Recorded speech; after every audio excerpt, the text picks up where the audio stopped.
জঙ্গলের গভীরে ৩ বন্ধু থাকত। দুষ্টু বানর মন্টু, ভীরু ছাগল চাঁদা আর গর্বিত বাঘ গুরুগম্ভীর। যদিও তারা বন্ধু, কিন্তু মাঝে মাঝেই কে বেশি বুদ্ধিমান বা শক্তিশালী তা নিয়ে তর্ক লেগেই থাকত। শোনো শোনো, আজকে চল একটা প্রতিযোগিতা করি।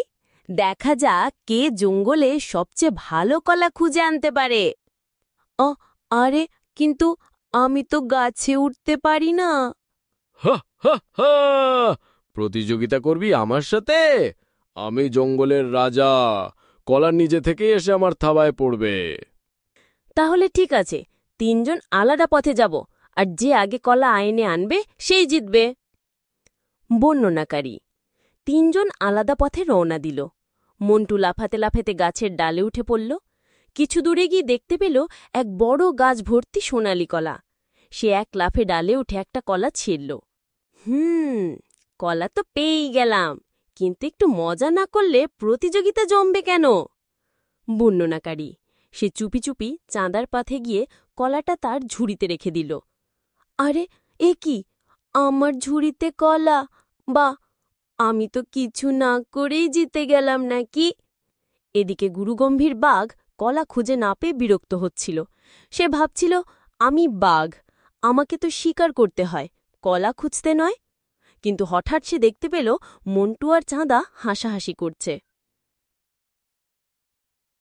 এই, তোমরা দুজন এত হাসছ কেন? আমার কলা কোথায়? ওহ গুরুদা, আমরা তো কলা পেয়ে গেছি অনেক আগে। তোমরা ধোঁকা দিলে। আমি এত বড় বাঘ, আমাকে হারালে কিভাবে? আমরা তো শুধু বুদ্ধি খাটিয়েছি। ঠিক বলেছ দাদা, জঙ্গলে শুধু শক্তি থাকলেই হয় না, বুদ্ধিও লাগতে হয়। বাঘ প্রথমে খুব রেগে গিয়েছিল, কিন্তু পরে সে বুঝল সব সময় জেতার জন্য শুধু শক্তি নয়, বুদ্ধিও প্রয়োজন।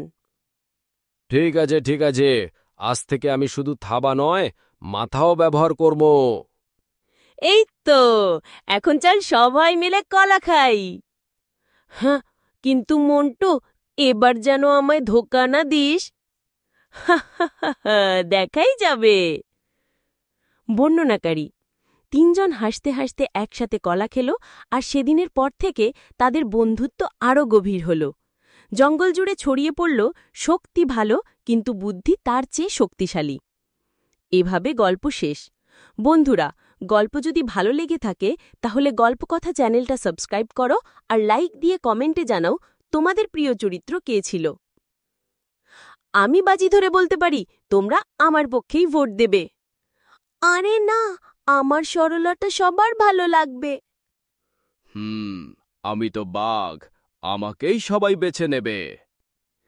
তাহলে এক্ষুনি গল্পকথা চ্যানেলটা সাবস্ক্রাইব করো, পরের মজার গল্পে আবার দেখা হবে।